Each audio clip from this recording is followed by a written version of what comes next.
The religious standards you're holding yourself to are ridiculous and absurd on their face. Let it go and get that dick. Hello, my name is Kay Anderson, and you are listening to Lost Spaces, the podcast that mourns the death of queer nightlife. Every episode, I talk to a different person about a venue from their past, the memories they created there, and the people that they used to know. This week is our first ever visit to Texas, and our tour guide is the actor, producer, and director Emerson Collins. He's taking us back in time to the Village Station in Dallas, which was the very first gay bar that he ever went to. Though he can't remember the songs he heard that night, what he was wearing, or what performances he saw, he does remember how it felt. The excitement, dread, and anticipation of a better, different future for himself. We talk all about growing up as a Southern Baptist, how to lie convincingly, so if you've ever struggled with that, get some tips from Emerson today, and what it's like being a theater gay.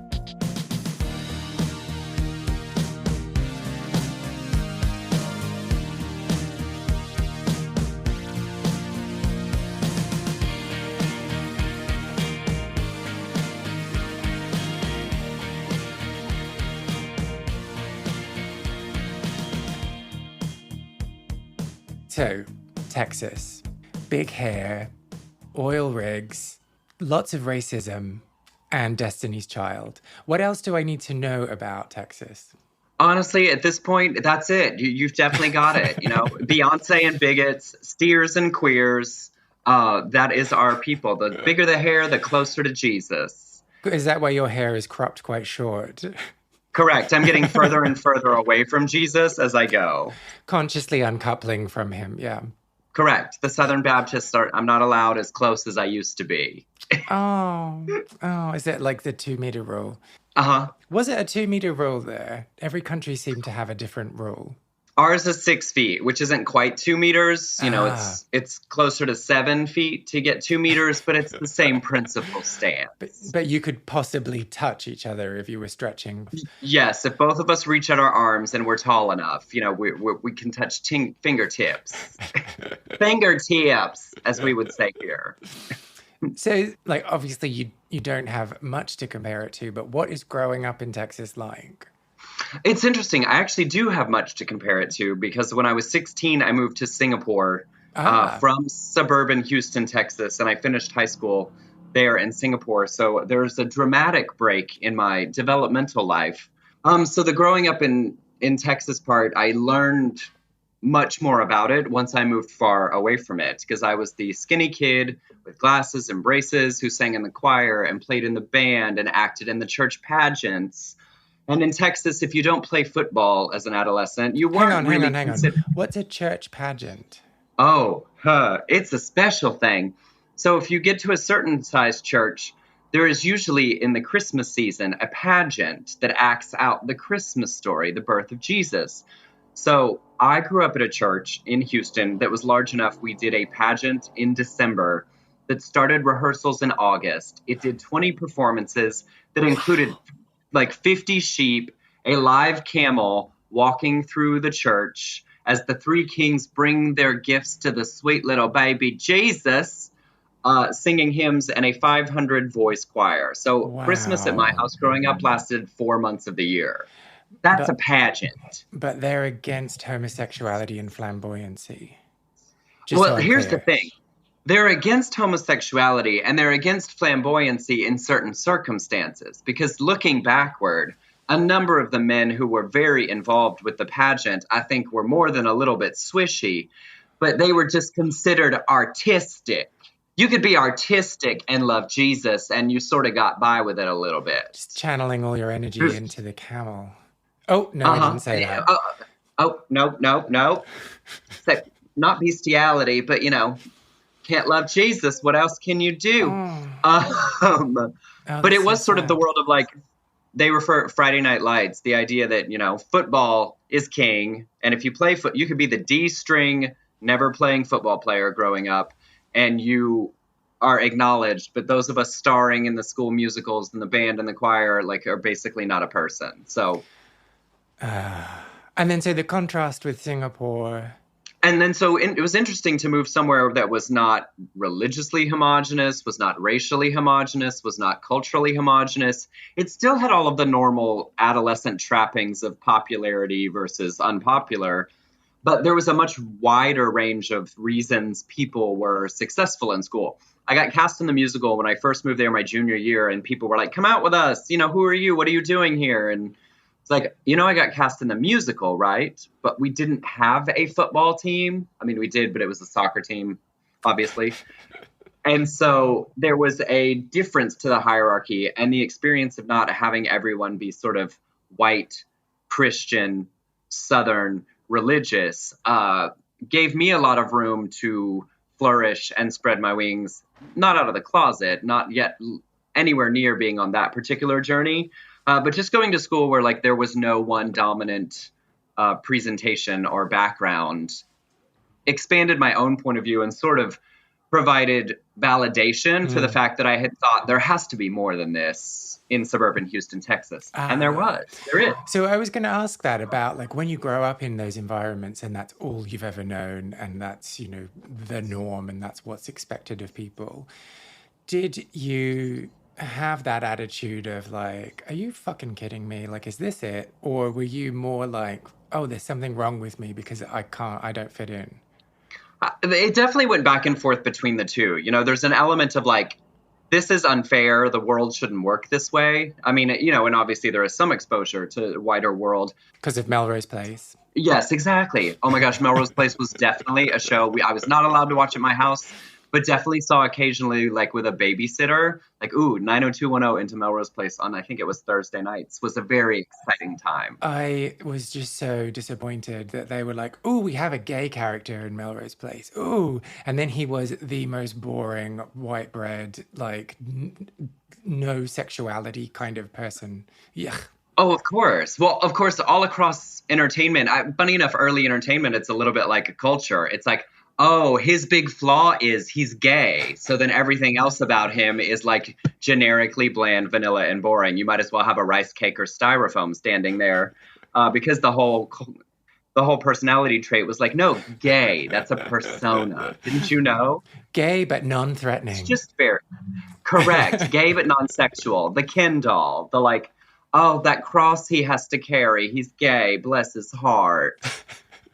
Sorry, I took us off field, and I'm really sorry to whoever played that role. I can't even remember who you are. You were that boring. But it's so funny. I remember like every early gay character. I was definitely the like gay who, if there was a gay character introduced in a television show, I would start watching that show just because there were so few. I remember where I was when I saw Jack's first kiss on Dawson's Creek. I saw every episode of Will and Grace and the first American Queer as Folk. And then even after that, anytime a gay character showed up, I was like, I'm watching this show now, whether it's good, bad, or somewhere in between. I didn't watch Dawson's Creek, but he was boring as well, wasn't he? Oh my gosh, yes. It was sort of the same thing. It was the like, he's gay. That's his personality. And of course, as Dawson's Creek sort of invented the teen soap opera genre that I then went on to watch every incarnation of because they were the shows most likely to introduce a gay character. That wasn't suffering in suburban Houston, trying not to play football and be a person. And back to the other, there was both a like, the world shouldn't work this way, but since it does, oh my gosh, what can I do to like survive and theoretically it's someday thrive within this horribly awful system that I've been born into. And that's where pageants come into play, or? I mean, yes and no. That was like, we did them as a family. My entire family were in the pageant. We were all singers. We were all in the thing. But I do attribute that earliest being involved in performing at church as the instigation for my own continuing to pursue performing at school and then beyond. So it probably does all trace back to playing, a little frontier boy in the church pageant. Frontier boy? What? The way the church pageant worked, the second act was always the story of Jesus's birth to death, Christmas. Yay. Right. The first act every year had a different theme. So one year it was like Christmas in the future. One year it was Christmas in Texas in the 1860s. And I was a little Daniel Boone. kid with a coonskin cap running around the church stage. Oh, okay. So they didn't like relocate Jerusalem to Middle America. No, we weren't reinterpreting. It wasn't like how was Jesus born if he'd been born in like Louisiana in New Orleans, like it was an Anne Rice vampire novel or something. No, we didn't. You weren't allowed to take creative liberties with the actual Bible Christmas story. Well, yeah, well, in some ways is a good thing, but in some ways I would love to hear about those shows. What was Christmas in the future like? It was lots of silver lame, lots of like tinsel. It was like silver and purple. You know, that was the color scheme of the future, apparently. And, you know, green laser lights. I feel like this is the time that I need to tell you that when I was at school, my best friend Sarah and I, we had a favorite book in the school library called Fashion 2000. And it was this book that was made in the 80s. It was like really old. And it had asked fashion designers to like come up with their vision for what we would be wearing in the year 2000. Yep. And it was just like off the wall, like bullshit. Basically, everyone was wrapped in tinfoil, but it was amazing. Yes. And like as an adult, I keep looking for this book everywhere.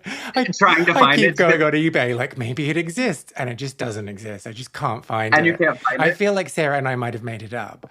That you just invented this entire text that was your plan for the future. I do love that, like, if you look 70s and 80s, anything that was set in like the year 2000 and beyond, it was like, oh, we're not going to use squares or rectangles anymore. There's going to be lots of silver for some reason. And everyone's going to use like a hospital blue lighting. But we'll all have perms still. Yeah. Or like weird angled haircuts. Like I love that the future was always just like, I don't know, geometry is going to be big. Like we're going to stop with 90-degree angles. Those are over. Anyway, so you had this time in Singapore and you kind of realized like, oh, I don't need to live my life in this way that I've been conditioned to think I need to.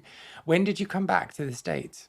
So I graduated high school in Singapore and then I came back to Texas, to Waco, Texas, to go to college at Baylor University. It is the world's largest Baptist institution.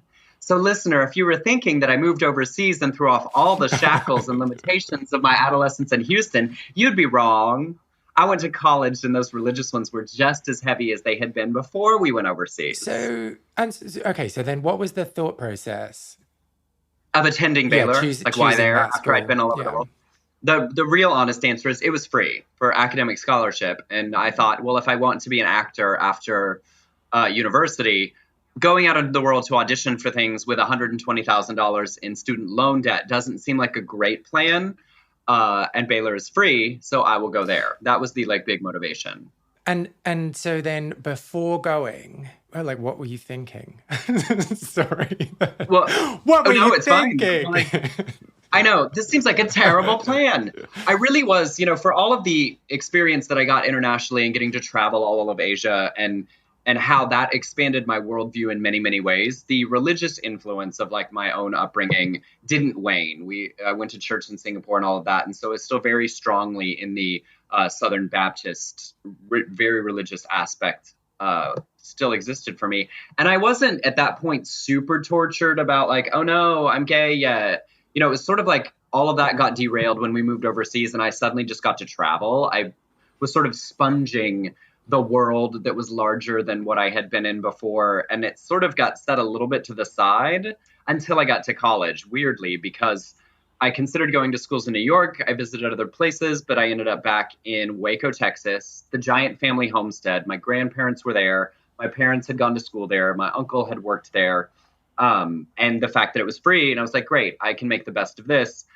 And strangely, making my world small again is what gave me the space to start exploring and beginning the steps of confronting that I was a gay man, really a really, really gay man. Like gay spelled G-H-E-Y, gay. Like yeah, or with like 7 A's. Like it's really in there.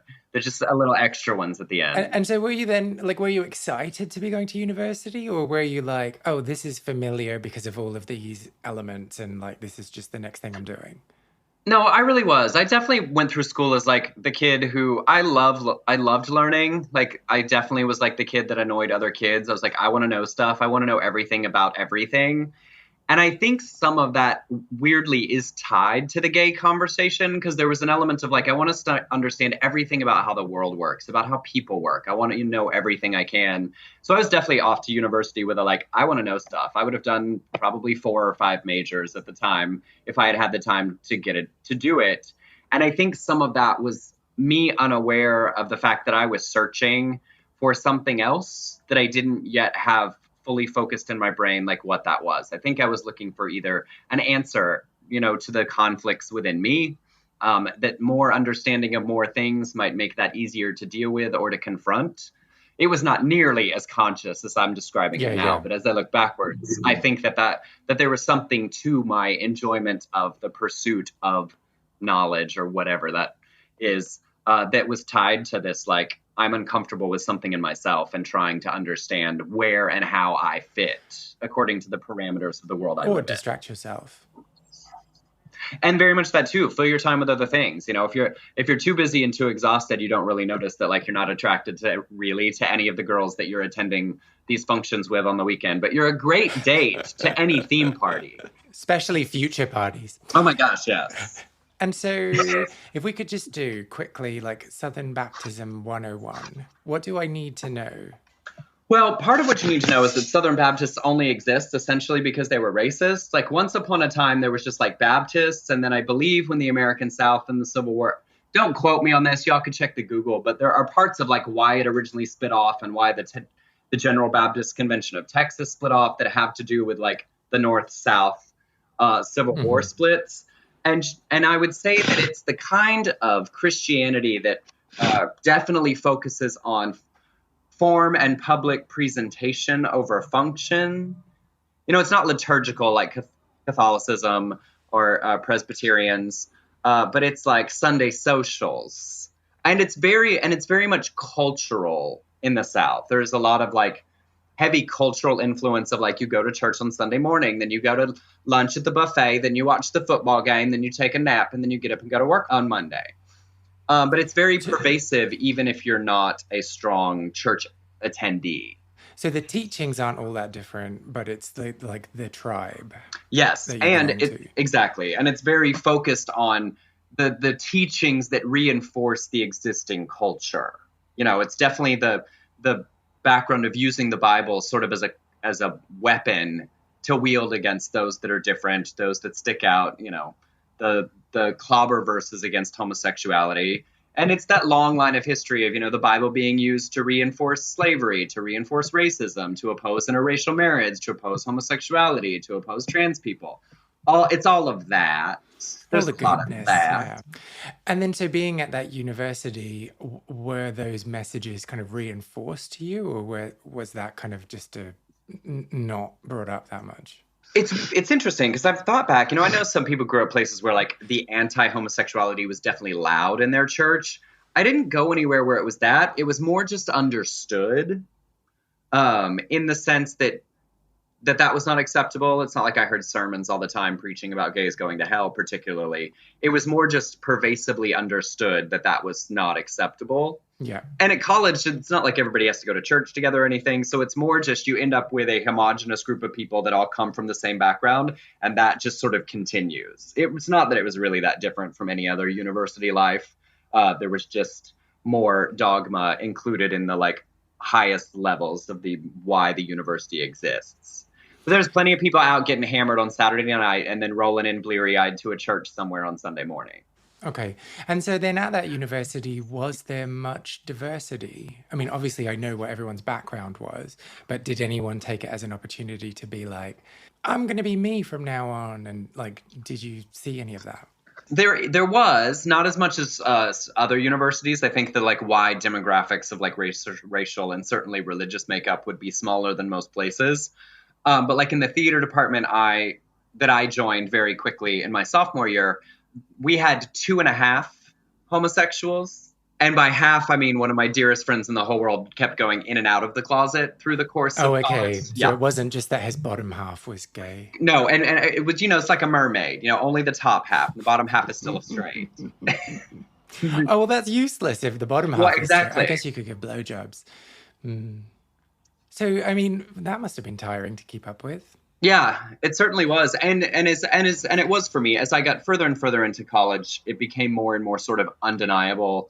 This part of me definitely wanted to be expressed. Obviously, I wanted to date, to physically connect with people.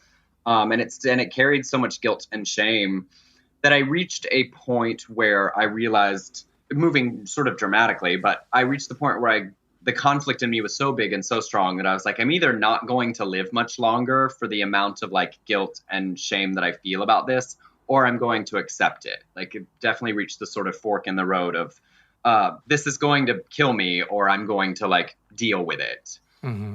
And so you weren't one of the 2.5 gays? Very much not. In fact, one of them, who's still a very good friend, sort of was like, I think you are, just so you know. Like, hey, Emerson, nice to meet you. By the way, you look pretty gay. Is that how it went? It wasn't right away, but I definitely remember a night at a party, him being like, I think you're going to get there. Come to the light. Yes, very much. And should have been helpful, because he certainly wasn't saying it in a judgmental way. But I was definitely not prepared at that point. And if anything, it was more terrifying to sort of be seen at a point when I wasn't ready, that made me sort of shunt it aside again a little while longer. But it is this period at Baylor, by the way, where it became very striking, and me really consciously being aware of my own sexuality. And when I was a sophomore, a senior in the theater department who was this extremely attractive, handsome man, who weirdly I in middle school had played in the band with his younger brother, so I'd known who he was long before college, came out of the closet in the theater department. It was a very big deal because he was very socially connected on campus. He was in one of the fraternities. So it was sort of scandalous around the campus that he was dating the head of a fraternity at another university. And so we all, as a group of theater majors, drove from Waco, Texas to Dallas. It's an hour and a half north, to see him perform in drag on the amateur night at the Village Station. So my very first trip to a gay club bar was driving up as a very closeted theater department member to see the hottest guy in our theater department perform in drag at an amateur show at this big gay club. And at this point, you weren't out. Nowhere near. Like, were you like, maybe I am? Or were you just like distracting yourself? I was still in the phase of like, oh, I probably am, but that's bad, and I'm going to go to hell, and so I should work through this and get, quote, better at some point. And so were you actively doing anything to get better? I mean, yeah, sure. I never like attended conversion therapy, like official or anything, but there was lots of like sobbing in my car, praying, like, please God, take this away, sort of things happening at this phase. Why in your car? Well, because it was like, in college, where else can you like be by yourself? It's like, I've got all these roommates, there's people everywhere else. So it was like either in the car or like wandering the campus at night or something. Those are the choices. Oh, that's grim. Okay, so then you went to this place. Were you thinking like, oh crap, I don't want to go to a gay bar, it's going to be full of gays? Or were you like curious, or were you just more focused on the performance? All of the above. I was like thoroughly excited and horrified that everyone would suddenly know that this was a thing I was struggling with. Like when I walked through the door, like that the rainbow detector would go off like over my head, like, beep, beep, like beep, fully beep, beep, neon. They'd be like, gay, gay, gay, gay, gay. We see you're a gay, welcome gay. You get lots of glitter over yourself when that happens. Yes, and it like never goes away. I'm pretty sure I have glitter on my body somewhere from the first time I ever attended like a gay bar. Just never disappears. It doesn't. So I was excited, horrified. I mean, I know that I felt as we drove there, because we have an entire car ride where I have no idea what I said, and I'm sure we filled the air with like musical. You weren't just songs. listening to show tunes, singing along. Oh no, there was definitely a good bit of that. We did plenty of that. But the combination of excitement and terror, I'm surprised that I didn't throw up on the way to the club, because I can still feel my heart pounding, like walking down the street and up to the door of the bar. And I caused a crisis this first night at a gay bar because I had left my ID an hour and a half back in Waco, Texas. Oh, So shit. my friend Whitney that I rode with had to go into the club to find our friend Nick to bring him to the door. For him as now a 6.5-foot woman with giant blonde curls waiting to do his amateur performance to like scratch the head of the bald doorman to like get me in the door without an ID. And I remember walking through the door, and the way I see it in my mind, there were penises flapping in the air. Now, I have been to this bar literally hundreds of times since then, and I can assure you that a penis has never flapped in the air. In Dallas, Texas, you can't be naked. But I just remember the sense of like everyone I'm seeing identifies as gay, some kind of queer, and feeling that energy in the air. So this isn't like when a hen party buys a bunch of plastic penises and like throws them around and hangs them from the ceiling. You mean actual penises? In my mind, like that is not what happened, but like the way it felt at the time, like the awareness that everyone standing in this room is like openly gay, willing to let everyone else here know that they are in this room, felt like Club Babylon from Queer as Folk. It wasn't, but that is this feeling I had walking in of like, I can assume that is a gay person. I can assume that here. Because this was also not an era when there were like tons and tons of straight people or ally identifying people in the room. So it's like just men as far as the eye can see. And the lesbians by the pool table, right? Yeah. And working security and bartending. And like, that was still like my favorite lesbian on earth that I met like the next time I went. She was like the downstairs corner well bartender. It's like my first queer out mother figure, so to speak. So if we could just cycle back quickly. Yeah. When you were standing outside waiting for Nick to arrive to then convince the bouncer to let you in, and then when Nick did arrive, like how did you respond? Well, I remember thinking, oh my God, I don't even know how to process that the like Amazonian woman standing in front of me is like Nick, the hot frat boy that I sort of have a crush on. But there was definitely so much blood pounding in my head that there were not coherent thoughts beyond like, oh God, here we go. This is happening right now. It's happening. Okay. Did you have like any negative thoughts about what it was to be a drag queen? No, I didn't. You know, I felt so much internal shame, internal judgment that I never really had time in my life to feel very judgmental about other people, like honestly. And I was sort of like, yeah, for all of the like horrible things I was saying and doing to myself at the time, I never had that feeling about other people the same way. And if I'd had the space to examine that, like the gay choreographer of a show, you know, I didn't think, oh, you're burning in hell, but I definitely think I am. I was too self-involved to have any judgment left for anybody else. No, I just remember thinking, oh my gosh, this giant like clown figure in front of me, like that's titillating and exciting. And we did go up to see him in the drag show. So we all made it up, our little group of Baylor theater students. And I do remember like dancing along and sort of like turning to my best friend and her being like, I'm not sure I'm okay with this. And I was like, I'm not sure I am either. Like flailing my arms along to the show, but like having the best time of my life. Okay. And so you were watching the performance, you were like, wow, but also, what else happened in that night? Were there other performances? Did you get on stage? There were. No, God, no.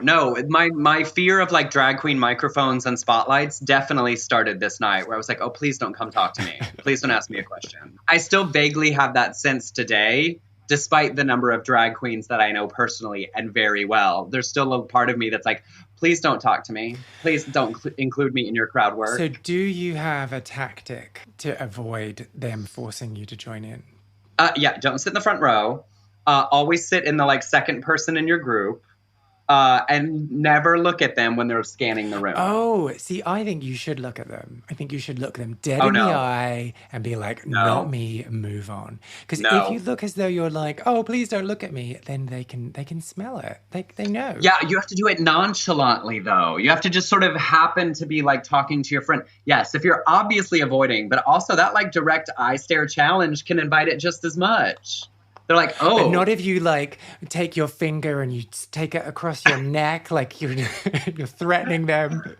Every drag queen I know would be, oh, look at you, Mr. Confident. What's your name? What was the weird pantomime play you just did? Did you grow up doing Christmas pageants?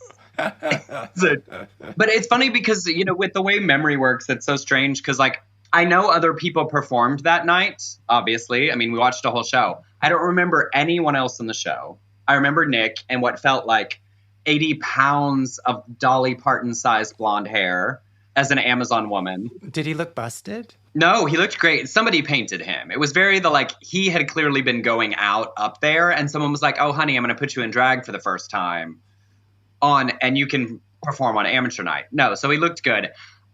In my imagination, he was amazing. Now, thinking of all the amateur nights I've seen since, he probably was fine. He wasn't like a dancer or anything. So I'm sure it wasn't like a jaw-dropping performance. He did not continue doing drag after this one fun experience. But in my mind, it was like jaw-dropping for the fearlessness of it all.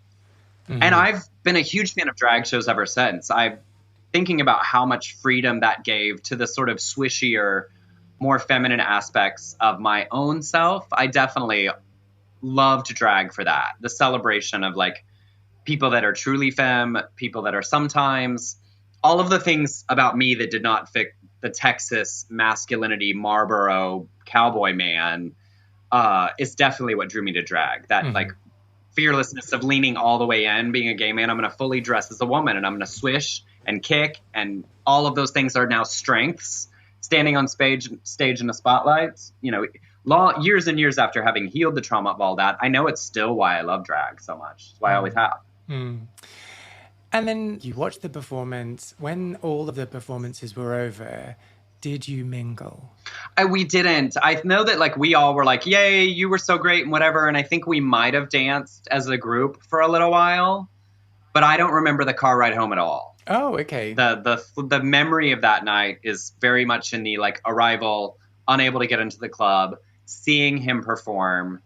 And then no idea. I'm, 1 o'clock in the morning driving back to Waco, Texas. I don't remember the conversation. I don't remember any of the elements of the rest of that. Do you remember what that sparked within you? That I do, because that was during the fall semester. And then that Christmas, home in Dallas where my family was, I did lie about going somewhere on a Thursday night so that I could go back to the club by myself. So I drove myself down to park behind the bar and sat in my car for 45 minutes, working up the nerve to walk back into this club that I had been to 3 months before. And this is the same car that you cried in regularly? Oh, yeah. That costs tear-stained, I know, that tan Altima. And I got into 2 car accidents in the same parking lot on campus in that car. I put that car through it. Aww. I mean, by the end of college, it definitely had the same wear and tear that my psyche did. Both of us we're near the expiration of our warranty at that point. But I did, so I drove down, worked up the nerve to get down there, then had to start all the way over working up the nerve just to get out of the car and walk the long block to the street and the long block to the entrance to the club, to get the big black X's on my hand for being under 21 and going into the club. Just as terrified, even more so this time. And with no one with me, none of the sort of armor of friends and, an excuse, I made a beeline up the mirrored hallway to the Rose Room where the drag shows were done, because it was the only space in the building I knew, really.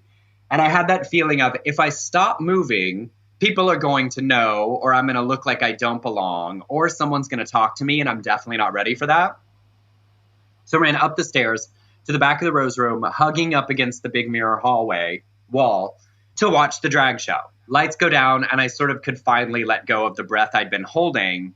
And as a performer kid, like, watching a show made me feel comfortable. I knew how that part of the evening would work, and it made it sort of okay for my brain to process, like, being here. Mm-hmm. But I was definitely wearing, like, black dress pants and a white button-down shirt.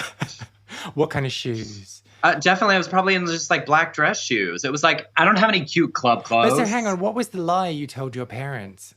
I have no idea. I'm sure at that point, I'm in college. I was the kind of kid growing up where people used me to convince their parents that they could do something. Like, I was so not likely to be doing something that would get in trouble that I was the, like, Emerson's going, so it'll be fine. So that there wasn't really, I could just, I'm going to meet with my roommates from college. We're going out somewhere, whatever. There wasn't a like... Okay, so you didn't have to come up with an elaborate lie to explain the dress shirt. No, it was definitely like, we're just going out. We're going to go do something, whatever. This was during the era, though, when you could smoke in clubs. Oh. And so coming home at the end of the night, I mean, I did have to say, like, we were going out dancing somewhere, like, who we were going with, because I definitely came home and that, like, everything on you, you know, is soaked with the smell of smoke. Yeah. So there was no getting around what kind of activity. So you have to tell a lie that's close enough to the truth that it doesn't get found out in the, like, aftermath. Lying 101, you know what you're doing. Yeah. And so you were just like there up against the wall. Were you like making eye contact with anyone? What was happening? No. Nope. Nothing. Like, oh, yay, I'm going to watch the show. Please don't talk to me. I'm far enough away. And I can get lost in what's happening up there and sort of like relax for a little while. When the show was over, I finally managed to venture downstairs to stand near enough to the dance floor to see things happening, not brave enough to walk out into it. Finally, after a little while, this guy comes sort of like dancing over, makes eye contact, and I like come out onto the dance floor. And this I viscerally remember because we're dancing, and then he does that thing where like you interlock your legs between each other. So like your thighs are essentially around one of his legs. I can remember the feeling of the pants I was wearing. That this sort of like very first experience of like in front of other people having contact with someone that's like obviously gay.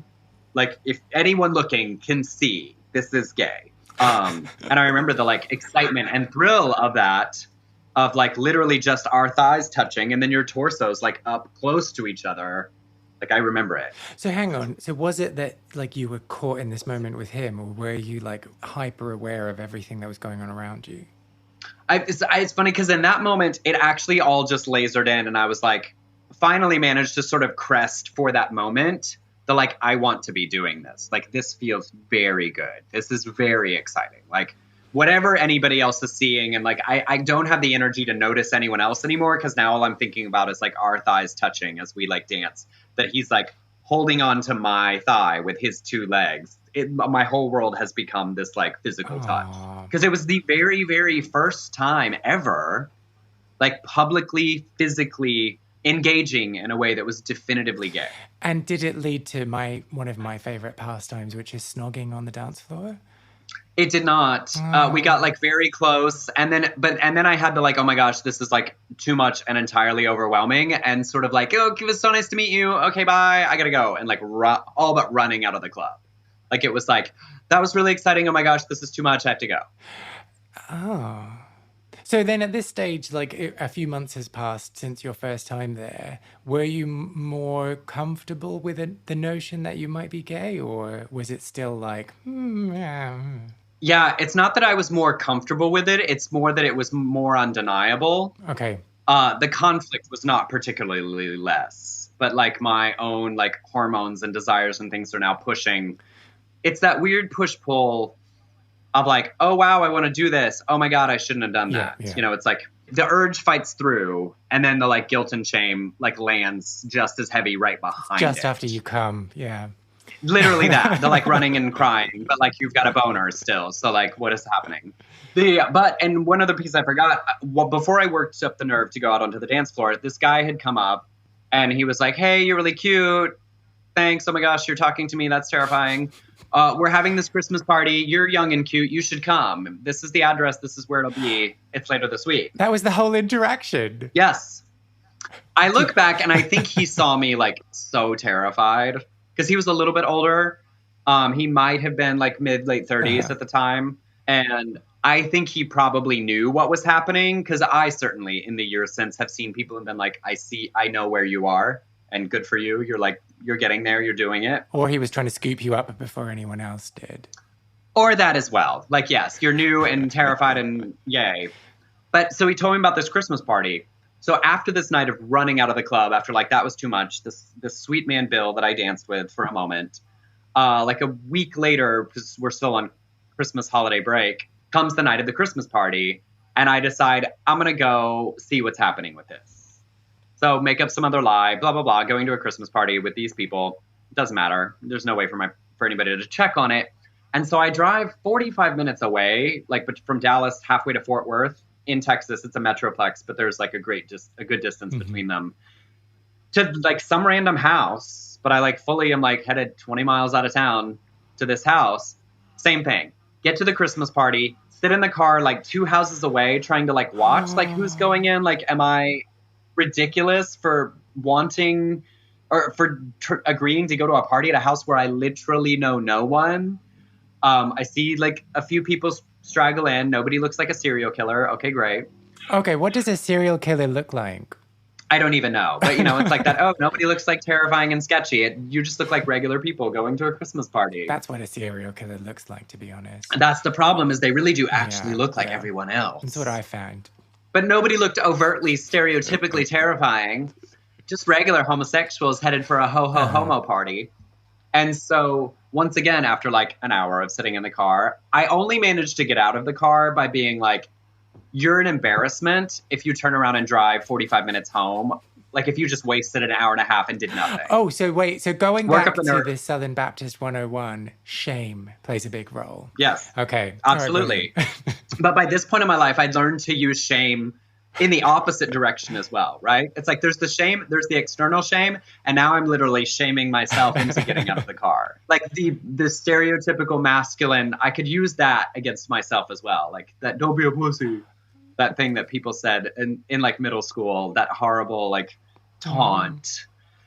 So I got out of the car, followed a group of like 3 people into this party. Same thing though, like I'm going to walk in right behind you so that no one stares at me when I walk through the door. Like, what are you doing here? Who are you? And so walk through the door, they sort of went, and I managed to make like a turn far enough away to like no one's staring at me. I'm sort of near the kitchen to like scan the room.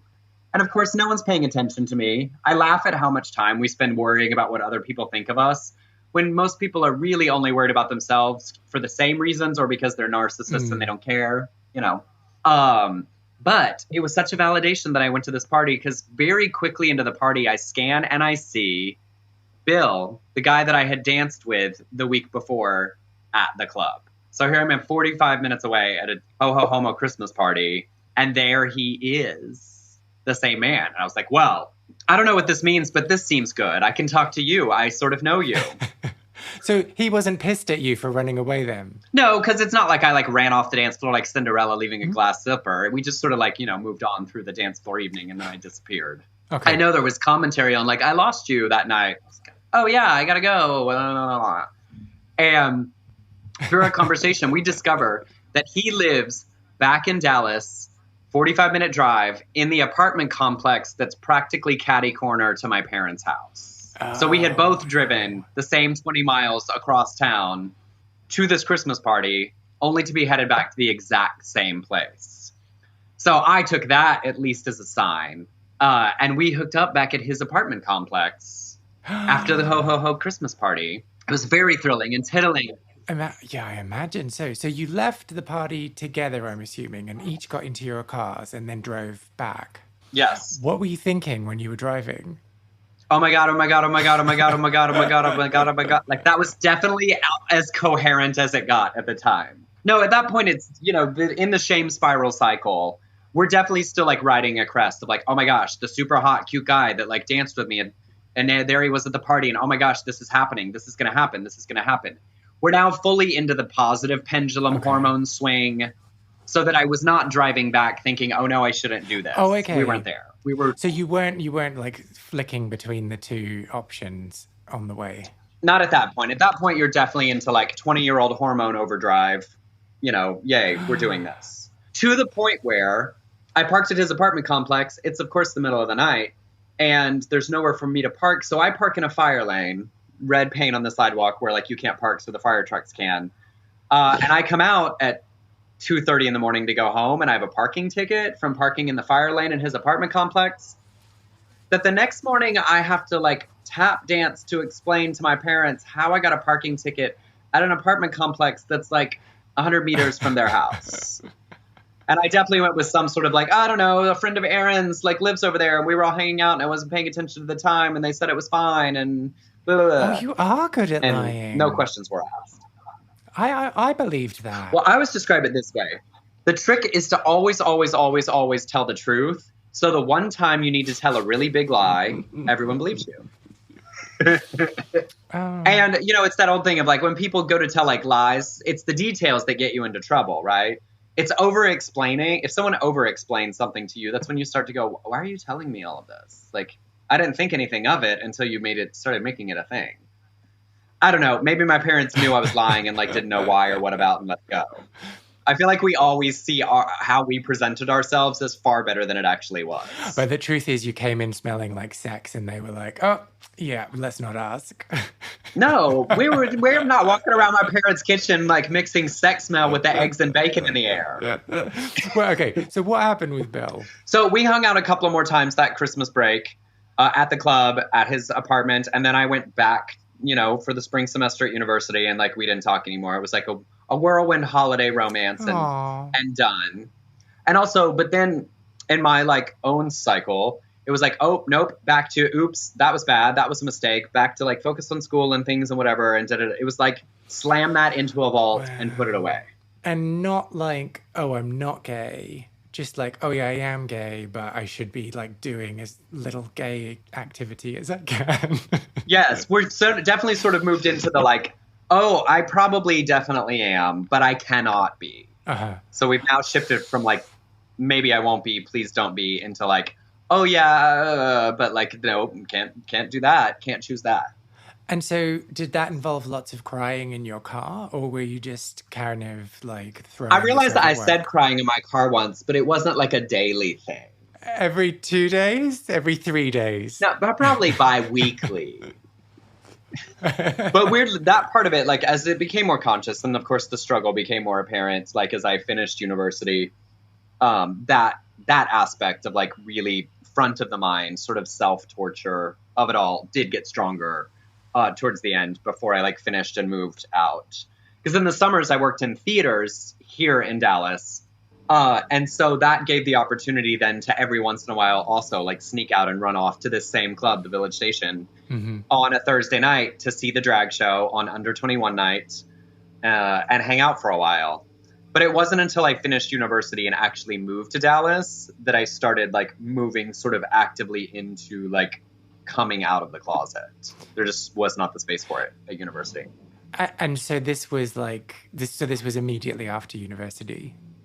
So after university, I moved to Dallas to work in theater, auditioning for shows. And whereas I laugh thinking like, of course people should have known, but in the world I grew up in, that Southern Baptist world, no one thought that people were gay. Lots of people did not know a gay person. So it took people that were in the arts or that had grown up other places to be like, you might be, in the way that many other people right after college just assumed, because that's sort of what happened. No one expected it at college. And then right after I started working in theater and I'm in the ensemble of musicals and someone was like, we're all going to the Village Station. You want to come? The opposite happened. The sort of nonchalant assumption that I was gay started happening. And that's sort of what gave me the first space to sort of like examine what it would feel like for me to be out and open. So it wasn't that even that I came out to people. It was that like, oh, it didn't occur to them that I wasn't. Because suddenly I'm in a world of like adults who do theater all the time. And there are lots of like openly gay men in and around the world and the ensembles and things I'm doing. So there was just a like, oh, you too, right? That sort of thing. So do you then remember the first time that someone assumed you were gay and spoke to you as though you were? Yes, I do. Because it was like terrifying. And I like wanted to correct it. And then I also knew I would be sort of a hypocrite for correcting it. And so I definitely just sort of let it run by. It was like I was doing a show, the Garland Summer Musicals, I remember. And this I say older, I'm sure he was maybe at most 40 at the time, guy in the show was like, some conversation about people being gay. And he was like, well, I mean, we don't even have a straight guy in this ensemble, kind of comment was made. So I was just included in the group. It wasn't a like pointed at me. And I felt the like, I'm not, I felt that come up, the instinctual need to distance myself from that. And then I also remember, if I just let that go, like, what does that feel like? And I didn't say anything. And I remember that feeling like coming out, like the world has shifted on its axis, that I let you just think that about me. And of course, everybody else is just continuing on with the conversation. But I feel like, oh my gosh, I've just like come out to everyone here essentially. Oh God, oh God, oh God. But like, okay, I didn't get struck by lightning. The world didn't end. And then started going out with them. And so it was like, by assumption, I was just included in the like being out group. And that was sort of the first time. Then I went with those guys back to the village station, to this club that I'd been secretly going to now for 2 years on my own. And had for the first time the experience of being out with people and all of us knowing that about each other. And like, oh, we're just a group of gays having fun on the town together. That was probably my first, like, not, shame-filled, oh, I'm like getting away with something or hiding something. I'm like, well, we're just here and just having a great time. And look at us being like silly homos, like dancing the night away. Same thing, still into the drag show because I love it. Still my favorite thing. But the beginning of existing post-university as a like out adult. And so there was a big break in my life between the people I knew at university, the people I hung out with there, and this new like adult professional theater world where I left one without coming out to anybody but like my best friend. And then suddenly in this new one, I'm just out because that's who I am. So I didn't personally actually come out like saying the words I'm gay to very many people in an informative way. It just became like included in the new world and life that I had. Did you exert a lot of energy in trying to keep those different parts of your life separate? Yes and no. What I sort of just let happen, there's that normal thing that happens post-university where like these people you see every single day for 4 years, basically, graduation happens and then you scatter to the four corners of the world. And then like suddenly you're not seeing any of those people. Everybody moves to wherever they're moving. I just did not make an effort to stay in contact with the people I knew from Baylor that also were in Dallas. I had the like, oh, I'm too busy, I'm doing a show, whatever. So I sort of started building a new life. It's not that I cut off the old one, I just didn't maintain it. And so the natural devolution that happens happened more aggressively for me than other people. So there's sort of a big giant break in my life, kind of like the calendar, before gay and after gay. And very few people like made it from one to the other. BG I mean, really. BG. BGAG. BG. Is that how the Bee Gees got their name? I'm pretty sure, like before gay. Yeah. And then, but what about your family then? Like, were you trying to did you tell them? Not for a while. I finally did when I had my first boyfriend 2 years into the like being in Dallas. I was the typical like post-collegiate person. I want to be an adult, but I'm living at home to save money. But also, you can't tell me what to do or what time to be home.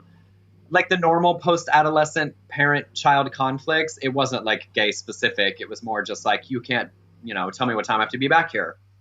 And so then I finally like started that coming out process once I had my first boyfriend.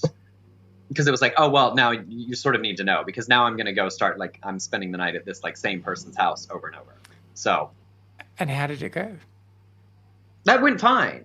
Like, I've sort of always said that, like, the theological, religious specific things were challenging for us to work through. But unlike many people, I never had a question about the fact that my parents loved me unconditionally. So the academic arguments were tough, but I did not have any of the, like, the screaming, rejection, all of those things that so many people experience. And so I feel very fortunate about that. My own self-shame and judgment was my own perspective on like the religion and things that I thought I was supposed to do correctly. It wasn't a fear of like my parents, the way it is for many with heavy religious influence. Yeah, sure. But so then how did you work through all of that theologic? The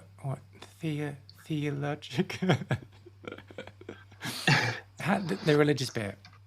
But so I kept building my like big new out life and enjoying the like being a early mid-20s homo on the town, because I had just passed the point of, honestly, there was an element of like, I'm either going to like kill myself to get to God to get the answers to these questions that I've had for so many years, or I'm going to like acknowledge and admit that this is who I am and let the chips fall where they may. So I finally, early 20s, started living openly and with somewhat of an abandon.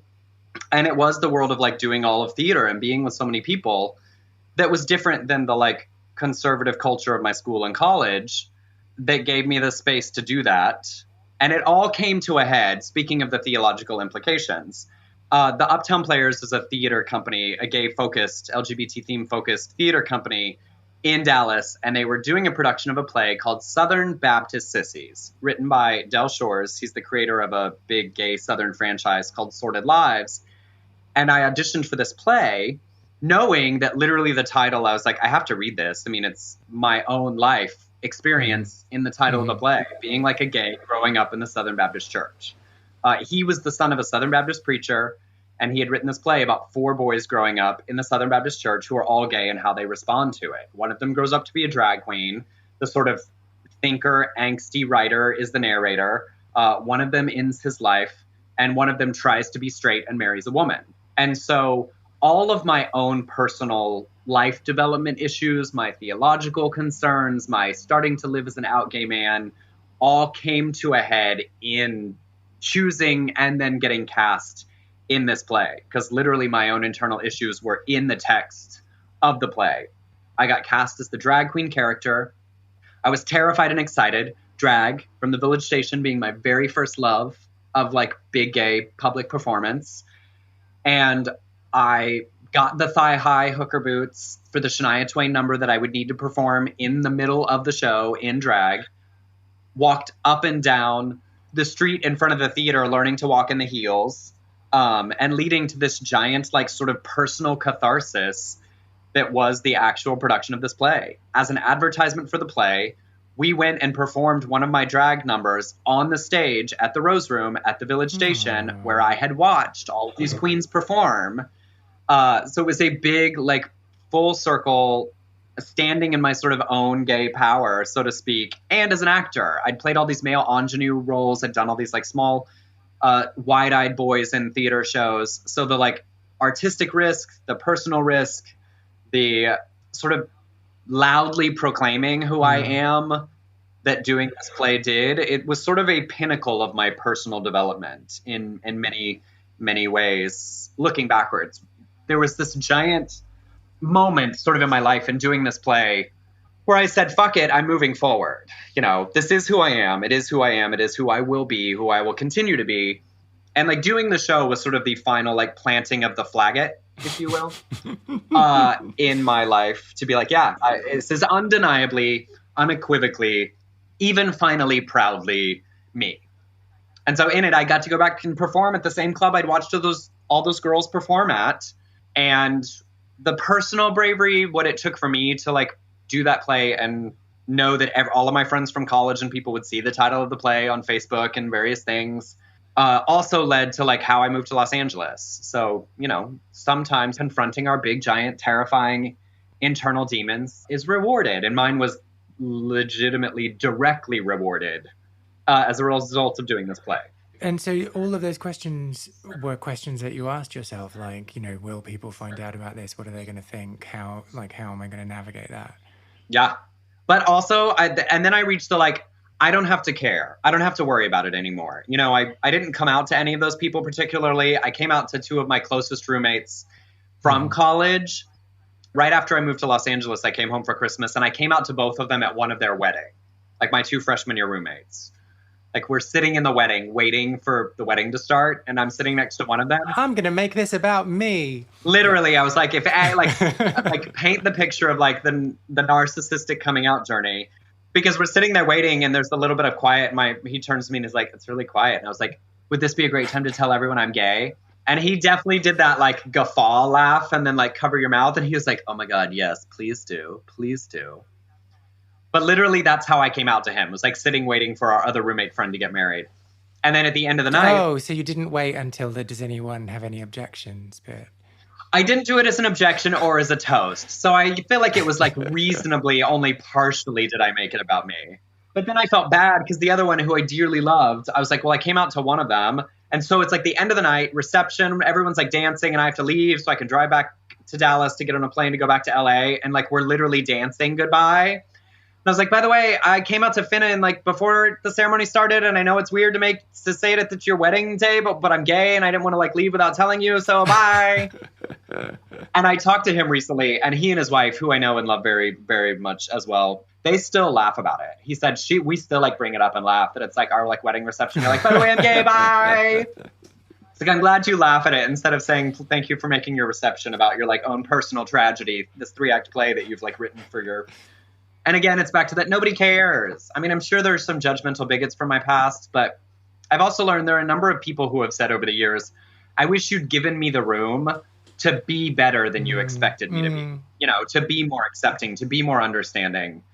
And I've tried to explain to them that my own personal trauma with it was so large that I didn't have the space to hope that they would be good. Because if they weren't, I would have like tainted the memory of them in my life. So it was easier to just sort of leave them back in that other era and move on, which is sad. That's such an interesting way to look at it. Like, you know, when I came out, I was just like at that part of my life where I was like, fuck you all, I'm gonna be like that. And so I guess my perspective was, well, I don't need you in my life anyway if you're gonna have a problem with this. So it's interesting to hear your perspective that like you wanted to cherish their memory. Well, it's like yours is honestly the healthier way. It's like, it's much better. It's the way I've encouraged people now. Because what's interesting about my own journey. So this play, Southern Baptist Sissies, working with Del, we made Southern Baptist Sissies as a movie in 2012, years later in my story. But so because of that, I still get like DMs and letters all the time from people still living in this sort of world saying, I felt seen in that. Because for all of our advancement, for all of our like equality movements, there are still many, many places, of course, we know, where if not legally, certainly culturally, there is still a lot of pressure to not be. And the fact that so many people are out and visible can make those people feel even further disconnected from us. So I get letters from people saying, I really relate to that piece. And I think for me, I didn't have space to even go yet to be like, accept me or fuck you, which is correct because this is just who we are. I should get t-shirts with that. Yes, you should. Sell merch. I want Lost Spaces merch. But for me, I think I just got to the place of like, I was relieved that I no longer felt those things about myself. So mine was more of a, I don't care what you think, because it took so long for me to let go of my own, the judgment I put into me. It was much longer before I even like bothered to care if anybody had judged. Like my sense of relief of self-acceptance was so large that it sort of washed over everything. And it was like, I'm busy. I'm looking forward. The things I want to do, I'm finally getting to do them. I'm focusing on that and on, doing shows and like pursuing being an actress. Spoiler alert, is not easy. So I had plenty of things to take up my time. And I did. I was sort of like, whatever y'all think back there, I don't see it. I don't hear it. I don't have to know. I don't have to care. Like, I'm sure that it went around. I look back now and think, I wonder what it was like as people like discussed it randomly. But I don't know, and I don't care. So with that in mind, if you could cast your mind back, let's say you've been transported back in time and you happen to be planted outside the club on the night that you first went there, and you run into your teenage self. What advice would you give? It's so funny. There's like, as you can tell, I'm prone to Hallmark card fortune cookie type platitudes because my torture was so much. And so I honestly think that all I could say that would matter at that point is like, breathe, baby, breathe. Yeah, I think that I would be like the sweet middle-aged queen going, it's okay. It's going to be okay. Like, let it go. But I don't think there's anything else I could have said that at the time would have meant anything. If I'm being really honest. Like, I'd love to say that if I had said right then, like, the religious standards you're holding yourself to are ridiculous and absurd on their face. Let it go and get that dick. But I wouldn't have been able to hear that either. I mean, I think that's pretty good advice. Yes. Honestly, what I would say is if you would give yourself the grace you give other people, this will not be so hard for you.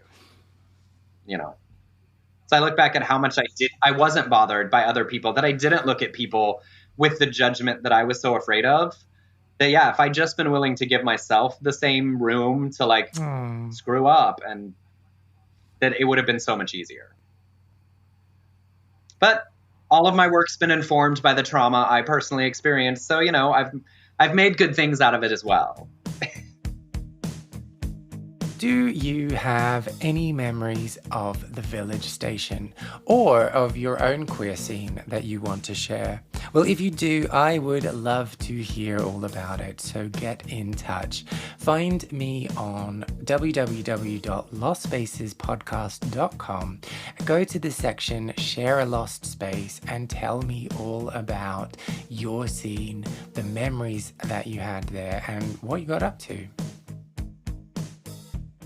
You can also find me on Facebook, Instagram, and Twitter. My handle is @LostSpacesPod.